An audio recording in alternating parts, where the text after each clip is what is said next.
What's up, you guys? Sean Ross Sapp, Fightful.com. Here with a name you know. You've known him as Mojo in the past. You're going to get to know him as Dean Muhtadi. How you doing, man? Hey, man. Great to be on here. Thanks for having me. This is long overdue, my friend. Thanks for being patient. Some stuff coming up, man. You got dude, a little thing called Snake Eyes, maybe? Little thing? How ridiculous, right? How does that go under the radar?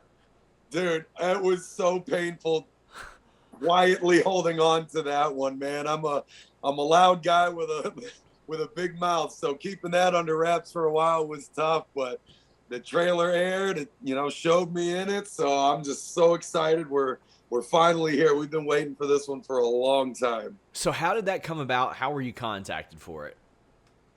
Oh, man. So, dude, I was just finishing up a workout, and I got a call from Talent Relations, and they pretty much told me that I was requested for Snake Eyes, and that they were trying to see if my schedule was open to do it. I was like, forget my schedule. Whatever I got booked, we're throwing out the window. Let's rock, baby. I was so excited about it. I mean, that's quite the opportunity to have brought right to you, like no audition, nothing like that, before you hear about it. Did you have to go and do reads? Like, how did that work? No, they were just, I don't remember exactly how long before we filmed that I found out, but it was not a long time, maybe a week or two. And, I didn't have any script or any kind of heads up on what I was going to be doing in the movie. It was just pretty much, do you want to be in it? And I was like, yes, whatever it is, I'm in. Let's check this out. I'm so excited about it. We'll handle it from there. So I kind of went in blind, but man, I'll tell you what they put together was unbelievable. The film itself is going to be incredible. Summer blockbuster. It's going to be huge, and I'm very, very excited about my contributions to the film. That's for sure. So we saw a little bit of what's going to happen in the trailer. I mean, that's big time. The G.I. Joe series. It's like you and Sergeant Slaughter, just a couple of pals, right? Like that's pretty cool. We're gonna have to resurface some more of them together. I love Sarge. He's the best. So was this your first act? I mean, the reason why I say is it your first acting role, because like the way that you would cut promos, it definitely doesn't seem like it would be your first acting role. It seems like you've taken acting classes or something in the past, but have you? This will be my first big film. Yeah, I mean, I've done like some commercials and some other smaller things over the years, but this is definitely my first jump into that industry. And yeah, dude, it came out great. I mean, it was pretty seamless coming in from wrestling. Yes, they are two very wildly different industries, but there's actually a little more in common than you would think. So I was just happy to see how smooth the transition was, and it came out great. So what process do you go through? Do you got to join SAG? Do you have to do all that? What steps lead you to not even transitioning, but trying out this new thing? Well, actually, I'm agent hunting right now. I've been talking with a few, and it's all been very positive. But I regardless of what people might think, I do like to take my time and think things through and do all my due diligence on everything. It's not only crazy impulsive decisions, but yeah, man, it's going great, and I think this is going to open a lot of doors for me in that space. So it's just setting up the pieces right now, and definitely more to come. We've already been in talks about that. Snake Eyes, it releases July 23rd. Were you a G.I. Joe kid? Like, did you watch the cartoon and all that? Did you have the figures? Bro, I had all of the toys, all of the toys. Me and my brother, cousins, and whatnot. We had all of them, and we watched, and it was great. And I mean, Snake Eyes is the fan favorite by a mile of everyone. So it was so cool to be a part of that specifically. Speaking of figures and people who like them, I got a reader question, and it's funny because I didn't advertise that we were doing this interview. And the reader question, completely anonymous, says, why did your friend Steve give Matt Cardona only a $50 comp at the Hard Rock pool? So my buddy Steve used to run entertainment at the Hard Rock Hotel in Vegas. So man, he would take care of the boys like crazy. I mean, I made friends with Steve like almost a decade ago. And like we would come in and we'd do these crazy party trips. He'd comp everything. Got to the point where I was so friendly with the staff. If someone needed bottles at the cabanas, I'd just go in the back and get them myself. So I would, dude, we'd go ham there. And it was always on TMC and it was always, in the news. So the Hard Rock loved it. It was just great promo. So I would tell the boys, is like, guys, if you're ever going to Vegas, hit up Steve. Like, Steve will take care of you, And man, we get room comps, like the multi-story villas, like the amount of damage we did at that place was ridiculous. But he would take care of the boys. So I think Zack was going to Vegas and he's like, dude, what do I need to do or whatever? And I linked him up with Steve and I guess he had this tab. I don't know how much it was. I think it was over a couple thousand or something. I don't know if they were operating under the sense that he was going to comp the whole thing or what, but I guess they paid and then Steve couldn't retroactively go back and reimburse them because it's taking money away from taking out of the like you're physically rather than comping it before it gets through. So all Steve did, and I thought he comped him. He took $50 off the tab, and when I found out, part of me was in tears laughing, but part of me was like, oh, great. Now I'm going to hear about this one forever from Broski because that's how he is. Oh, that's amazing. That is amazing. So, and of course, that anonymous caller or whatever was him. There's no doubt about that. Completely anonymous. I can't expose anybody, obviously, for stuff like that. But obviously, you spent some time with Matt Cardona in WWE. What have you seen the stuff that he's doing outside, like messing with Nick Gage and the death match like stuff? Have you seen any of this? Yeah, I've been following. As much as I think Broski is the biggest tool on the planet, and beating the crap out of him and insulting him is literally my favorite thing to do. Man, this guy knows how to hustle. He knows how to market. And it's been good to see everything that he's doing. I mean, this is one guy that really gets it, knows how to promote himself and produce multiple, levels of income and operate in a lot of different capacities. So hats off to him for always being on that. I mean, his story throughout WWE is incredible. I don't think it does him justice what's already out there. But yeah, seeing him in death matches and he's bleeding everywhere. And I think all that happened at Jimmy's Seafood, which is was back in Maryland. So when we were talking about me doing this interview, I dropped him a line. I was like, listen, we get super heat. Like the most non-indie thing is you have Mojo jumping with you. And he's like, I'm not sharing my heat with anyone, ... especially him. And I died. I got to teach the kid how to get some heat, man. Oh, speaking of, one of my favorite things over like the brand split era, you cut this promo on him, and it was the Selfie promo. And you know exactly what one I'm talking about because it's the one that made WWE go, oh, these kids like these selfie promos, do they? And they had everybody doing it. Not the fact that it was you cutting a great promo. Oh, he used a cell phone. Like, that's what it was. What's your reaction when you saw them take that? Because it's very clear that inspired it. You weren't the first person to cut a selfie promo, but you were the one that got the buzz from it.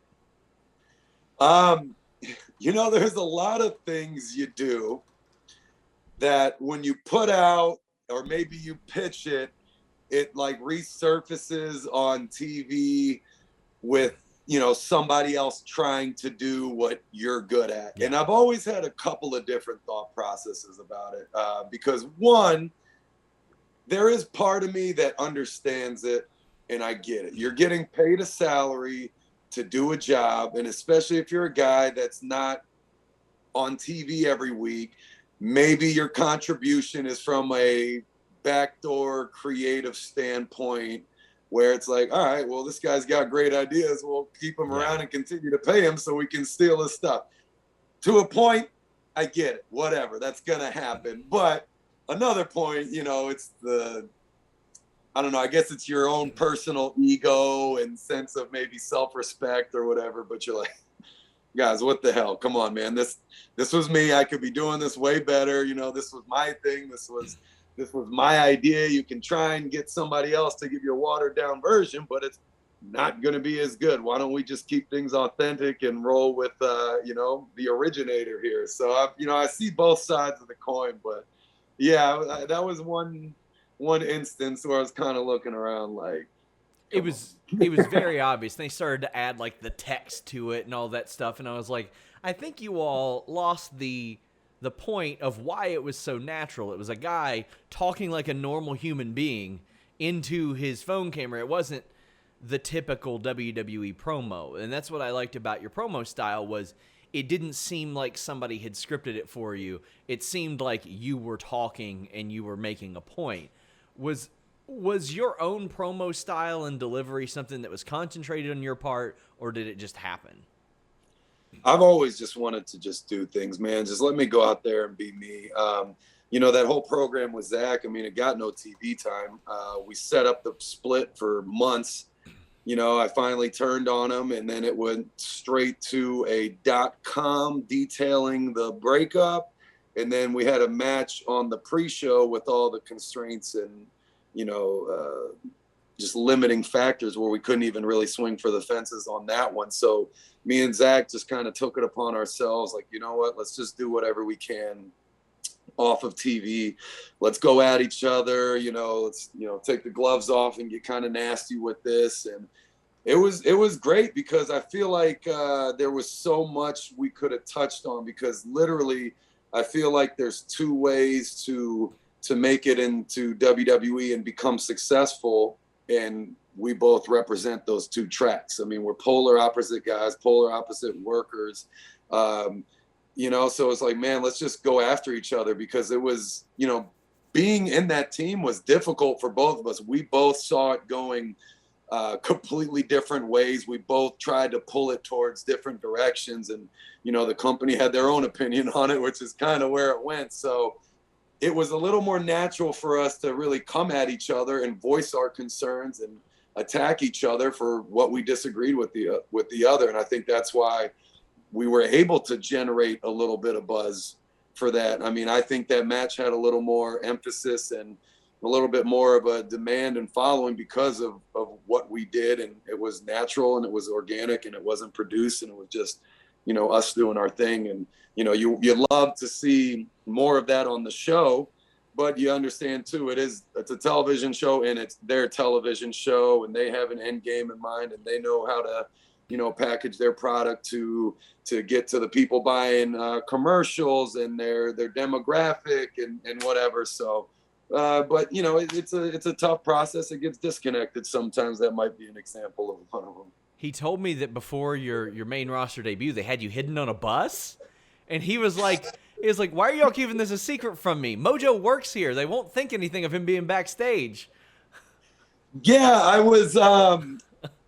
was drafted already.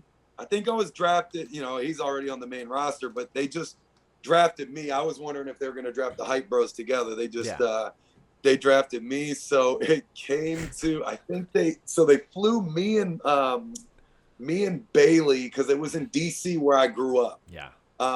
That's where Zach was wrestling Rusev at Battleground. So I think they flew us into Baltimore, pretty much shuffled us into a blacked out car. When we waited in the car until we got on the private bus, and it was, you know, me and Bailey hiding because I think we were both debuting that night. So Zach was so mad, dude, because no one told him that I was there. I didn't know what I was doing. I just texted him. I didn't really know what was going on. I just assumed he knew. Yeah. And I was like, you know, everyone's always like, main roster, everything's got to be secret. Nothing can leak. So I was like, I didn't even want to text him, bro, you know, this is the night. I just texted him, so excited for tonight. This is going to be great. In my head, I was like, oh, he already knows what I'm saying because he knows I'm here. He didn't know. So he was like, this is not a good way to start this tag team, bro. He was so pissed. I was like, I understood, but it's one of those learning curve things, you know. I didn't know how it operated on the main. Oh man. Well, another one of those interesting situations came like you were drafted to Raw, and then when Gronk's popping up on SmackDown, they're just all of a sudden like, Mojo's a SmackDown wrestler now. Like, what conversation went on there to be like, well, Mojo and Gronk are boys, so now Mojo's a SmackDown guy. So yeah, I was on Red, and then we had this idea. Me and Rob were setting up something big, and it was going to be really cool stuff. And I'm hoping later in my career, whether it's, you know, in WWE or somewhere else, we still get to do what we had in mind. But you know, the world shut down and the pandemic happened, so we didn't get to follow through with it. And of course, he went back to football. He had a great offer there, but yeah, I was like a heel on Raw, and then all of a sudden I show up on SmackDown and I'm magically old stay hype babyface Mojo, and I was just like, this is confusing. And then we ran the bit with Rob until he went back to football, and then I was overnight a heel again. I was like, what were your thoughts about his dance moves during his first entrance? Loved it. I mean, that's so Robbie G to a T. He's such an idiot, but I love him for it. I mean, I'm the same way. Like, it would have been more fun if, you know, the fans and everything were there. SummerSlam was supposed to be in Boston that year, so that can tip you off a little bit. I do love that he's just like, Florida, huh? Think I'll stay. Yeah, right? It's playing football again. You know, I just think I might go back and win another Super Bowl or something. Like, Bro, we were trying to get him to go to Tampa Bay back in like 2012 because he had this ridiculous home at the Yacht Club in Tampa, which I didn't want to move into because I was like making a, you know, starting NXT salary, so I was broke as hell. And I was scared I would like just break everything in there and be able to pay for nothing. He convinced me to move in, but we used to throw bangers there for like the FCW roster and stuff. You could ask some of the boys about those, but yeah, man, we were trying to get him to come to the Bucks back then so we could keep the house and stay there and whatnot. But hey, fast forward years later, he's back, so it's all good. Were you there when Vince was talking him into doing the dive at WrestleMania and then did it himself? Yeah, man. So I think other than like Tom Brady and his agent, like I was the only one that knew that he was really going back to football. I mean, maybe a couple of his family or whatever, but we're literally on the bus. You know, Drew Rosenhaus is calling, Brady's calling, like he's trying to figure out his life. And they come up to me and they're like, we're going to have Rob jump off the ceiling pretty much. And we're going to have some NXT guys who just got here catch him. And I was like, no, you're not. Like, absolutely not. This guy has zero training, doesn't know what he's doing. He's probably crazy enough to accept it on a whim without thinking. I was like, I got to stand up for my buddy here. I'm the one that brought him in. So they pretty much write it into the script without asking him at first. And then, you know, Matt Bloom came up to me. He's like, dude, I got like 15 guys from NXT all over 6'3". We'll have an army there to catch him. We're going to get this done. And I was like, Matt, he can't do this. I didn't want to spill the beans and tell everyone he was getting ready to go back to football. I didn't know how to say it without making either of us look bad. So we're standing there and I was like, look, man, it's your call. It's a lot of guys. They're going to be there. I will not drop you. I'll be right in the front. If you short it, it'll be just me. I got you. If you want to. If you don't want to do it, tell me. I'll get you out of it. No problem. It's on me. You know, don't worry. And then we're literally having this conversation. And then, you know, Vince comes out and he's like, oh, you know, doing the whole Vince thing. Let's show him how to do it. One of those. It's super easy, Rob. You know, watch. I'll show you right now. And he like literally pulls out his money clip and his phone and he hands it to me. And he just walks up there without any hesitation and just jumps off on the crash pad, which, mind you, is 10 times worse than having 15 giants catch you because you actually have to fall to the ground with the crash pad. And he does it, and I looked at Rob, and I was like, well, you got to do it now. Yeah. Okay. And he knew. So it was, yeah, he went for it. But man, what the hell? It was pretty crazy. Oh, that was when I saw the foot. Like I had heard the story, obviously, and then when I saw the footage, I was like, "That's more than I expected." Like I thought, like Vince was caught by people too, and then when the footage surfaced, I was like, "Oh no, he just took the spot." I was like, "Man, he's 70 something." Yeah, I mean, they always say he won't do anything he's not willing to do himself. But I can tell you too, those heights sometimes, man, they might not look that high on TV, but when you're up there, it feels 10 times higher. So hats off to the both of them. What kind of interactions did you have with Vince separate of that? Did you talk to him much? I mean, I know in recent years people say it's become a little bit more difficult to have conversations with him. Yeah, I mean, he's always been known to have an open door policy, you know, but at the same time, I never wanted to be the guy that was knocking on his door every week, over pitching, complaining. I never wanted to be that guy. So anytime I went to meet with Vince, it was either because I had a great idea that I thought was feasible. I feel like people go pitch him these ludicrous ideas that have no shot of coming through. Or, you know, like if we had to talk like, you know, contract negotiations or anything like that. So, I mean, I'd probably try and maybe pop in there once a quarter, maybe, I don't know, just depending on how it would go, just to follow up. Of course, you'll talk to him, you know, after a match briefly and gorilla, and, you know, he'll keep you posted with updates or feedback or whatnot. But yeah, I know there's a lot of guys that are scared to go in there and talk to him. And I know there's a lot of guys that maybe go in there too much, but yeah, finding that happy balance is sometimes tricky. You mentioned the contract negotiations. I remember, I think it was 2019, it came out that you had re-signed a new deal.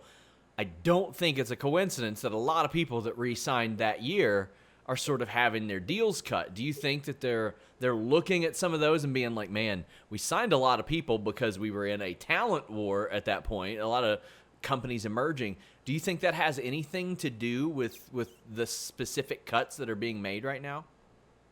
I would say no. Of course, I don't know that for sure. I think the only thing that matters on these cuts is pretty much your price tag. You know, if they're trying to cut costs right now and they're really going deep into that, I mean, there's guys that had no business getting fired that did, maybe because they were expensive. But whether or not you had, you know, 1 year left on your deal, 1 month left on your deal, 5, 10 years left on your deal, I don't really think that matters because, you know, they're not guaranteed contracts. You have your 90 days, but outside of that, like, you're not getting locked in for a year, and, you know, there aren't really guarantees of any kind, even on a limited capacity. So I don't think that necessarily factored in. Potentially, if you had like a little bit left, then they might think, you know, let's let it play out and finish out and see if anything changes. But that's the only thing I could think of.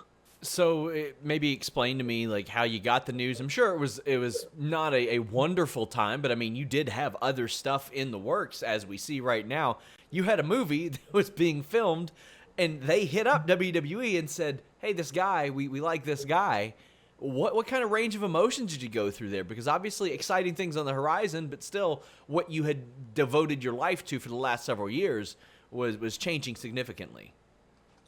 Yeah, man.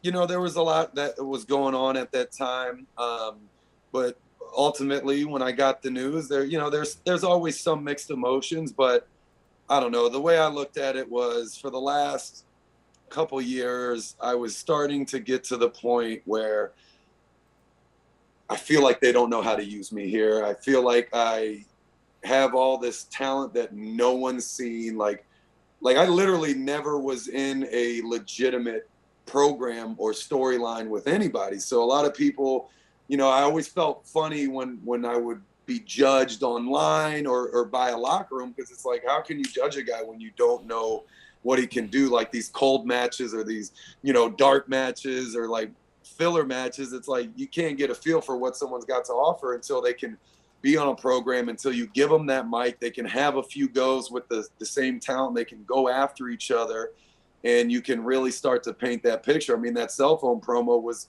kind of the extent of that opportunity that I got in my career. And that was like a 2-minute thing on my phone in my garage. So I was starting to get to the point where it was like, I'm not a quitter. I don't quit. I know that you have to weather the storm, but at the same time too, it was like, you know what, if this isn't really going to go anywhere, I don't really want to be a career mid-carder or a guy that's, you know, being used to do behind the scenes stuff only or whatever it might be. So it almost looked like, you know, pulling the plug on something that needed a change. And I mean, guys leave all the time. They become more successful and they either come back with a bigger name or they continue to do their their stuff outside of the business or the company, and it's better off for them. So I felt like I was approaching that time, and so I was glad, man. And now it's like I'm relearning what freedom smells and tastes like, and I can do anything I want, and I don't have to ask permission. I can start a Twitch account. I can go to a restaurant for a nice meal and tag the restaurant on my personal social media. So it's just like, there's a lot, man. And I'm hustling. I'm busier now than I've ever been, which has been nuts. And it just shows like, you know, it was time, and, you know, it's a win-win. So I assume the conversation was, hey, sorry, pal, budget cuts from the talent relations? More or less. I mean, there was a lot that went into that. Maybe we'll touch on that later. Sure, but sure. yeah, it was more or less. It was like, hey, man, you know, doors open if you want. But yeah, and you had mentioned, hey, maybe this Gronk thing happens in the future, and obviously, it seems like that would be something he'd be interested in the future as well. But you had touched on the Twitch stuff and being able to tag restaurants and all that. I mean, there are a lot of wrestlers. They've got gyms. Their wives or significant others, husbands have clothing lines. They can't tag those on social media right now. What were your thoughts when you heard that sort of edict come down? Because I remember when I was getting the news of it and wrestlers were messaging me, they're like, hey, this is happening. I was like, man, that seems, considering the independent contractor nature of things, that seems a little intrusive. But how did you feel? That was one of the most brutal messages I've ever gotten while I was with the company. That's the thing, man. Like, outside of the wrestling world, people don't understand how talented pro wrestlers are. I mean, look, I played in the NFL before this. You know, I had my MBA. I worked on Wall Street. Like, out of all these places I've been, I've never seen a more talented group of people across all skill sets than pro wrestlers. And kind of when you're talking about, you know, social media, that's kind of your ticket to the outside world to find out what you can do and what you're capable of, especially for guys that aren't being used regularly on TV. I know for me personally, that was a way for me to build my brand, to show people who I was outside of, you know, if I was forced to hypothetically scribble on my face with a blue marker and do something that I didn't think was very me. But, you know, not only that, like it was a huge, you know, income stream for us. I know I was doing, you know, a lot of work on my social. A lot of the guys were too. It was a way to get, you know, not only product, but cash. And it was like big business for everybody.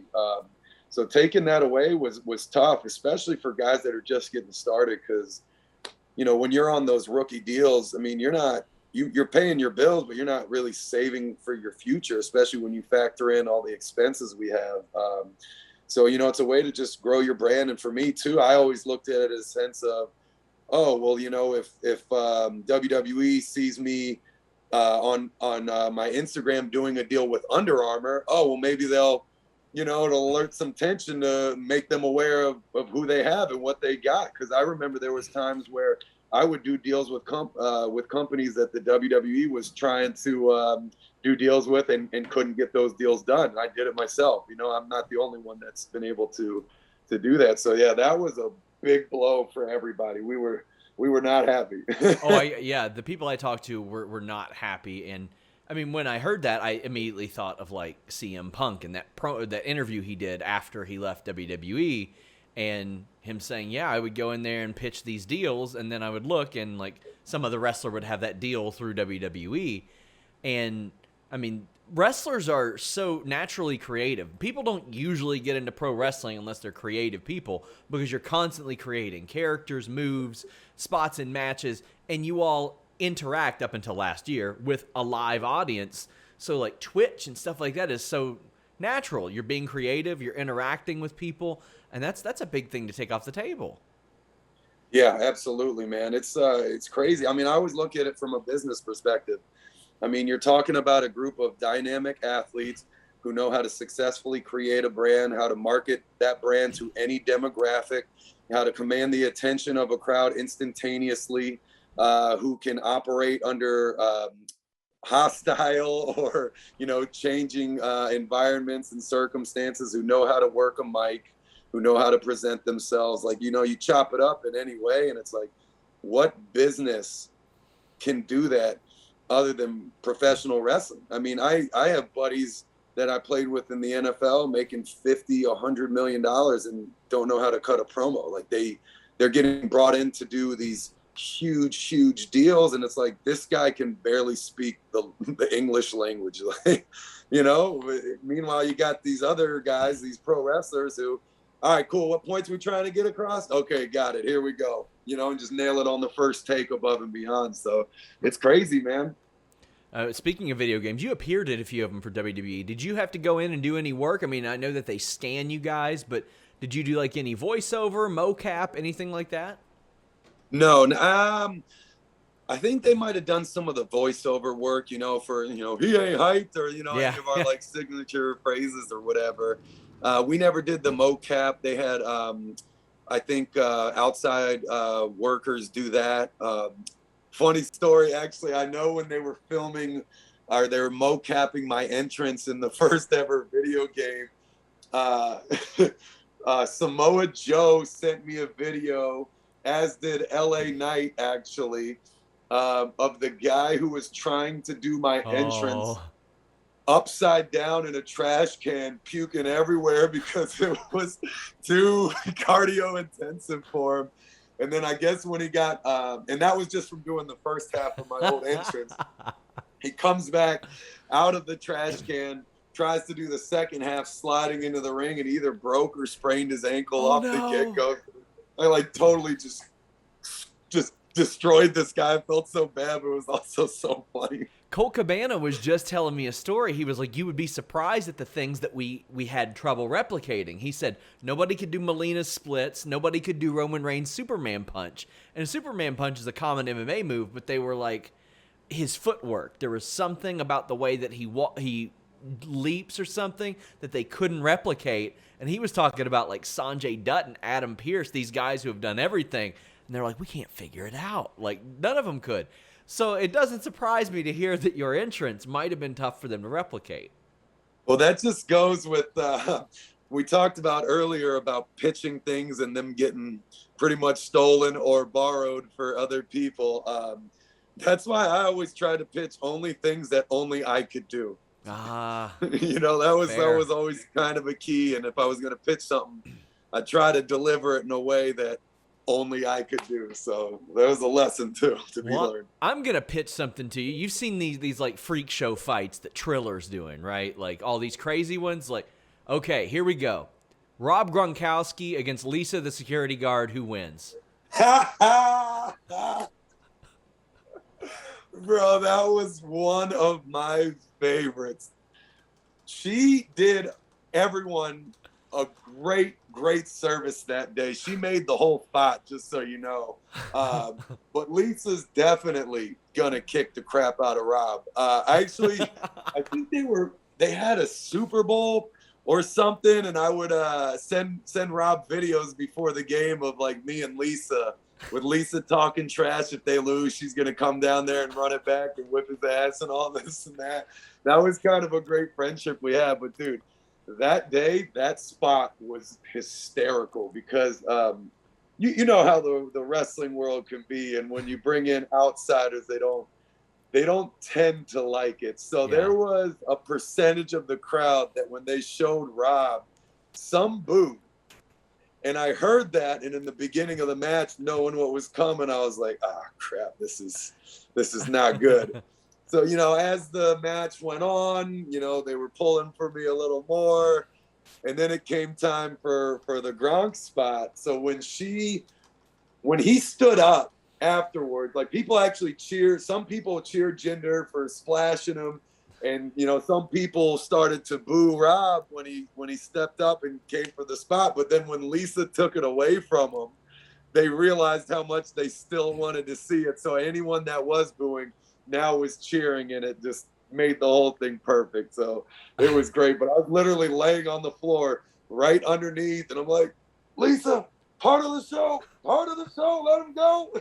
How did she react afterwards? Like, was she embarrassed, or was she okay with it? How'd that work? She was so confused in the moment. I think afterwards, she still was confused, and she was worried that like it was going to be held against her and taken out against her. Because I remember another one of the security guards ran up while this was going on, and he just ran up and he was like, "What the F?" And he shouted it out. I was dying laughing. I was trying so hard to like dig my face into the corner of the barricade. But dude, I'm telling you, it made it better.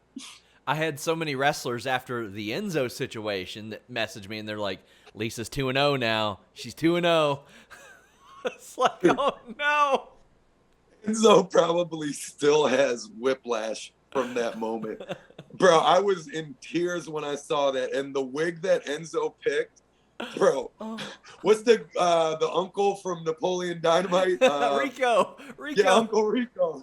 Bro, that was the best. And when Lisa snatched him, that was the first thing that went through my mind was, dude, Lisa's 2-0. Oh man, Lisa. Dude, she's ejected missed. him. Oh yeah, she's the best. I miss her, love her so much.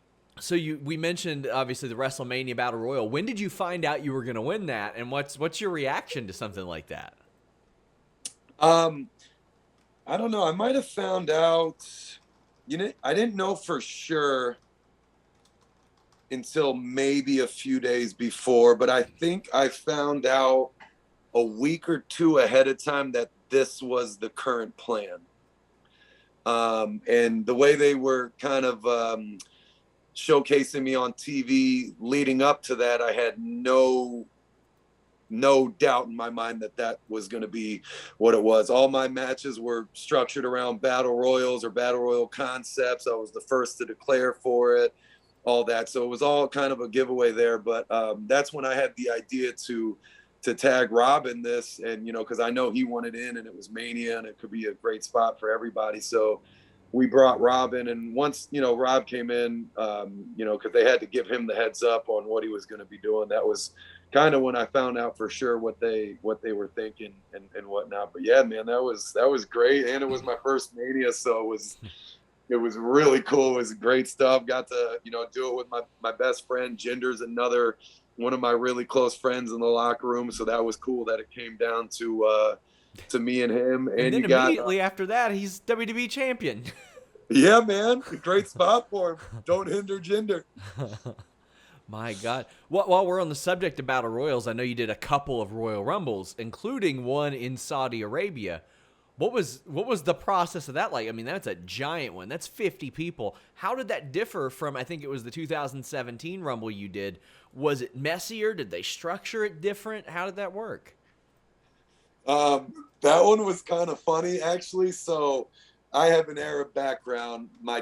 Half of my dad's family lives in Saudi. My whole family speaks Arabic. I'm learning. So every time we would go to Saudi, it was they would always send me over a week or two ahead of time, for PR, for promos, community service, whatever we could do. And I always wanted to go. I loved it. It was great. And I would get to see my family. So that was always one of my favorite parts of the gig over the past, 9-10 years was moments like this, especially international travel. The Saudi Battle Royal was funny because they were trying to figure out who they wanted to be as kind of their like figurehead or spokesperson for that market. Yeah. For all promos, it was me, like they had me in that role. But, they brought in Mansoor, whose family's also from Saudi. He looks, so, you know, he looks Arab. I don't look Arab at all.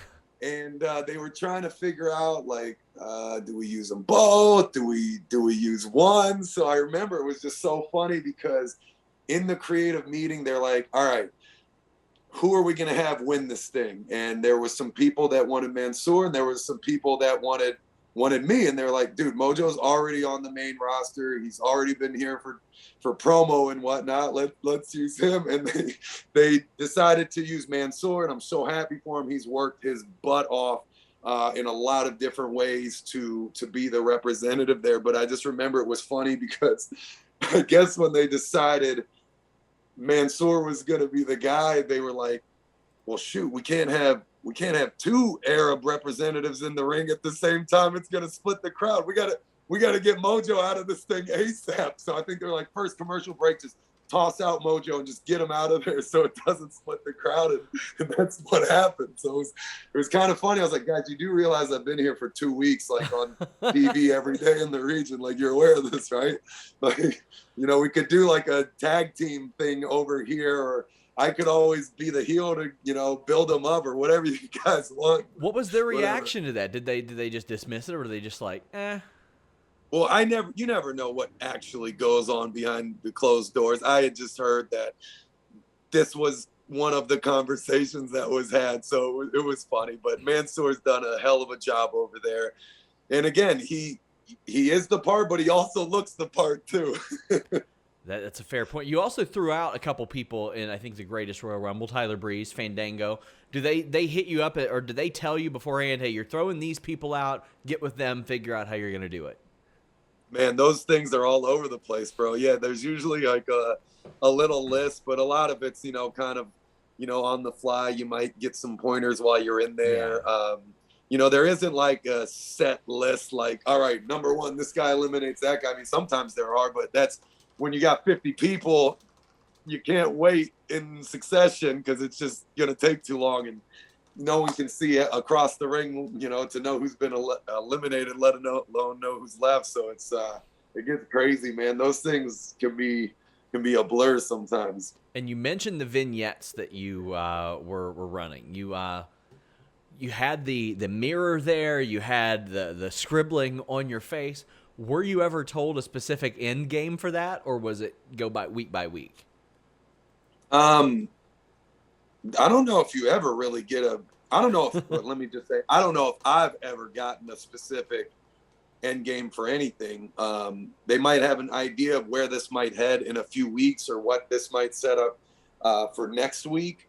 I pitched the thing with the mirror just as a way to, like, you know, everyone looks at the mirror in the morning at the end of the night to kind of pump themselves up, to, you know, get their head screwed on straight, to kind of have like a little bit of an introspective moment and self-assessment or whatnot. So I kind of pitched that as an idea because I know they wanted me to take the heel run for a while. You know, maybe I was like verbally berating somebody and you don't know who it was, and you find out later it was me, and then it opens the door for this whole new attitude. And I, you know, pitched a couple of more specific ideas with it that honestly I can't remember currently. And I remember Vince loved that idea.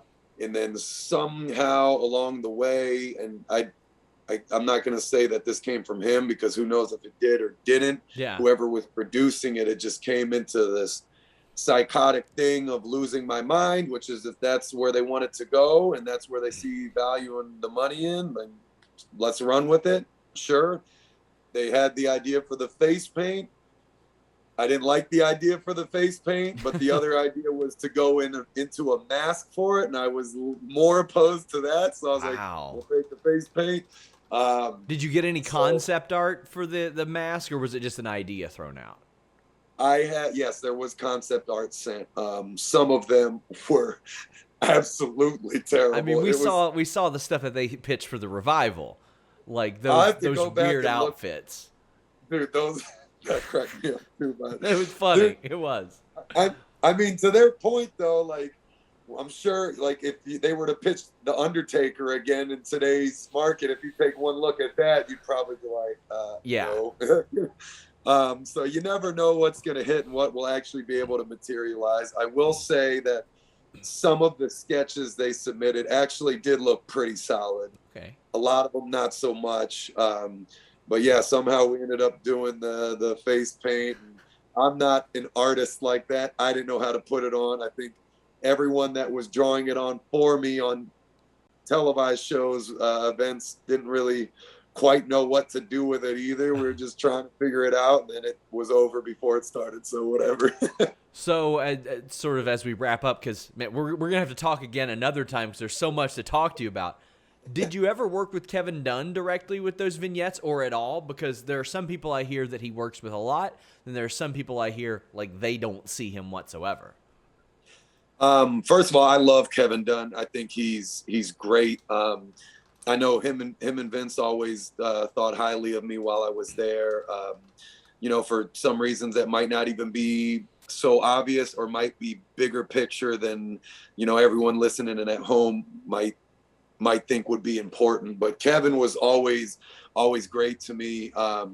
He's a busy guy, man. I mean, just like Vince, he's in the truck and he's got a million things going on that people don't even, can't even fathom or know to think about. So a lot of guys will have limited interactions with him. Geographically, he's just not around where we all are. Like, he's outside in the truck and he's a busy guy. So, catching him can be tricky, just like Vince. I mean, I remember some days I would try to be one of the first people in the building, just so when they come out of that meeting, I'll be standing right there and I can at least get a couple of words in, because I know that might be the only time to do it. Because I've literally been camped outside, certain people's offices for 8 hours if I wasn't doing anything that day, and literally didn't get seen. They were just too busy. I didn't ever take that personally. It's just the nature of the business. So creatively, he was someone I could pitch things to. Again, he was like Vince. I didn't want to over pitch him or get to the point where I was annoying them, because I like to stay on things and, again, just be very proactive, so I can overdo it sometimes. So I had to kind of check myself. But yeah, KD was always great to me, and I think he's a great guy. Well, we've got so much more that we can talk about, and we definitely will in the future, because I get the feeling you're going to have some more stuff to promote sooner than later. You got Snake Eyes coming up July 23rd. I'm so excited for you. I'm so excited to see it. I mean, we haven't even touched on NXT like whatsoever, or the Riddick Moss stuff. There's so much there. Man, I want to thank you so much for giving me so much time, because I mean, it's been a long time coming. For a long time, I couldn't get through the red tape of WWE to interview you. Now that they're giving me interviews, you're not there. So it's got to be the magic of G.I. Joe that brings us together. Well, let me just say real quick, I'll say two things. Yes, the G.I. Joe magic is real. Snake Eyes is going to be insane. I'm telling you, y'all are going to love it. It's unreal. But the second thing I'm going to say is there's a lot of people in this industry that do things the wrong way, and there's not that many that do it the right way. And you are a guy that's always done it the right way. You've always had my back, been there for me to chat and things, and pitch stuff. And there's a lot of stuff that we're not going to talk about right now that You've had my back on, that you've been looking out for me, that could have really been some big headlines and big news for you. And you were really, respectable and cool about, letting me talk about things when it's time, and just respecting not only myself, but all the other talent who, you hear stuff about, and, you keep private, because it's not only about, ratings and, having a successful business, but the integrity part of this business is huge, and it comes around full circle times 10 later on. So thank you for being one of the guys that does it the right way. And that's why, hey man, anytime you want me on, you just give me a shout, brother. Handcuffs are off, sir. I appreciate it. And I mean, there's a lot of stuff that I don't think is my business. And anybody could argue that anything I report isn't my business, and I could get that. But ultimately, I run the website, so I get to decide what I put out. So and let me clarify too, I'm not talking about like anyone in the locker room doing anything illegal. No, nothing illegal. That stuff comes out. Unfortunately, that's where I do draw the line. If it's like illegal or criminal or any, a lot of the stuff that unfortunately a lot of people overcame last year. That stuff's got to be out there, but there's a lot of personal stuff that, quite frankly, I look at and I go, that's not my business. And even though I report stuff, like, I get to decide what I deem worth reporting or worth keeping private. So I appreciate the kind words. It means a lot. And yeah, for everyone at home, I just meant along the lines of, like, you know, personal trauma, relationship issues, injuries, things like that. Just so we're he had surgery last year and he's a cyborg, and I've been keeping that under wraps. That's how he got the role. Like, he is actually in Snake Eyes. He is a cyborg that they are fighting, and this has been preparation for the role for a year. And here we are breaking the news. My man, I love it, baby. You're the man, bro. Guys, check him out. Follow him at Mojo Muhtadi, and you will find, like, keep up to date with all the stuff he's got going on. Snake Eyes releases July 13th. 23rd. Oh, sorry, July 23rd. It's right here on the screen. I was reading right off the screen, like, below your name, and I still messed it up. But hey, I'm one of the guys doing things the right way, Mojo. Just messing up release dates. All good, baby. Until next time, guys, we're out.